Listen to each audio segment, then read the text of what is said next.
Hello and welcome to a new episode on What Does This Data Say? I am Ajay Prakash. Now, today's topic is about the forced return of Indian students who are going to land up back home, the hidden crisis for them in the US, as well as their parents back home. Now, imagine being 24 years old, finally settling in into your first real job in the US after 2 years of intense study. You've just leased an apartment, you have planned how to send money home for the loan your parents took, and then one email from your university's international office changes everything. It reads, your OPT work authorization will expire in 60 days because of new federal rules. Now, this isn't a fictional story. It's the new reality for thousands of Indian students who are in the US and for their parents back home in India, many of whom have mortgaged their homes, pledged their gold to fund the studies of their children and their dreams. The nightmare is just beginning. Today, we look at the new visa and OPT rules, what they mean, not just for students, but for the families, banks, and even the local economies back in India. The US administration has tightened rules for OPT, optional practical training, the program that allows foreign students to work for up to 3 years after graduation. Surprise site inspections, stricter reporting, and a bill in the Congress to cap or even end OPT are creating widespread fear. Add to this the recent move to raise the H-1B visa application fee to $100,000. For many, the dream of staying on in America is suddenly out of reach. There are about 4.2 lakh Indian students in the US, and nearly two-thirds of them depend on OPT as their bridge to a job and eventually a work visa in the US. That bridge is now wobbling. Think about this. Nearly 4.2 lakh Indian students are in the US right now. More than two-thirds of them rely on OPT, as I said, to stay and work after graduation. If the new restrictions go through, even a 10 to 20% disruption means tens of thousands of young people will be boarding flights back home to India, not by choice, but because they'll lose their work permits.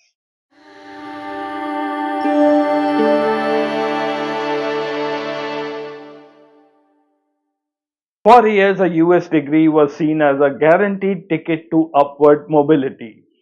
Families invested heavily, often by pledging gold, mortgaging homes, or taking education loans in the range of 30 to 60 lakh rupees. The repayment plan was always assumed the graduate would earn a decent US salary, but an abrupt return to India means those calculations will collapse. A student forced to return may have to accept a job that pays one fourth of the salary they expected in the US, but the EMI back home won't shrink. That's a recipe for financial and emotional stress. To understand why this matters so much, let's pause and look at some hard facts. These aren't just some anecdotes, the data shows a story of scale and vulnerability. Exposure on the US side. The US hosted about 1.58 million international students in 2024, of which about 4.2 lakh were from India. Among them, around 69,000 Indian students were on OPT last year. Nearly half of all STEM OPT participants were Indian: science, technology, engineering, and maths. Proposals in Congress could limit or end OPT, directly affecting close to 1 lakh Indian students. Recent compliance inspections and stricter reporting rules have already disrupted thousands of work permits. The financial fragility is back home. Outstanding education loans in India stood at 96,800 crore in early 2024. Over 40% of these loans are above 7.5 lakh, typically for overseas studies. In some public sector banks, education loan NPAs are around 8%. A typical overseas student borrows 30 to 60 lakhs, often against a parent's house or gold. Without US level salaries, the repayment becomes a serious challenge. These numbers reveal that this is not a marginal issue, it sits at the intersection of immigration, education, household debt, and banking stability. It's important to stress these figures don't mean every student will be forced home or that every loan will default, but they highlight how vulnerable the system is to policy shocks.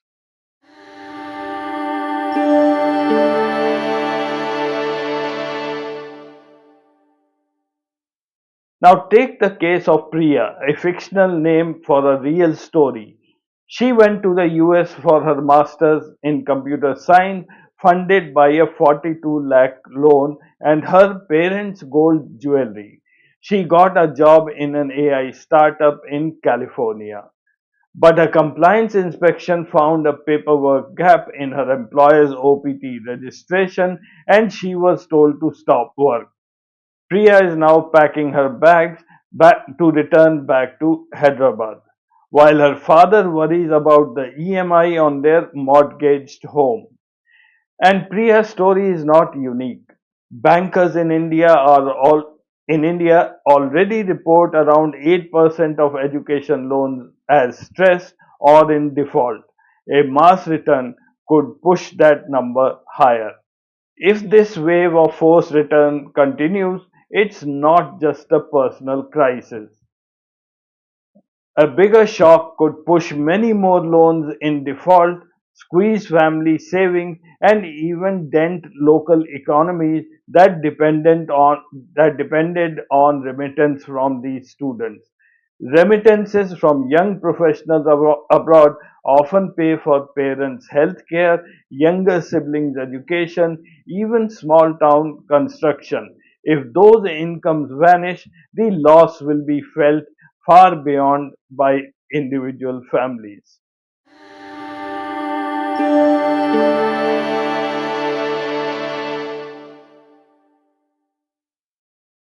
For students, the return is not financial. It's also about a cultural readjustment and finding meaningful work. Many have lived in the US for 5 to 7 years. They now face an Indian job market with lower salaries and limited demand for their US specialized skill. The emotional toll is heavy, feelings of failure, anxiety about debt, and the pressure to support their families despite earning less. Now, what needs to be done? The Priya checklist. Let me go back to Priya.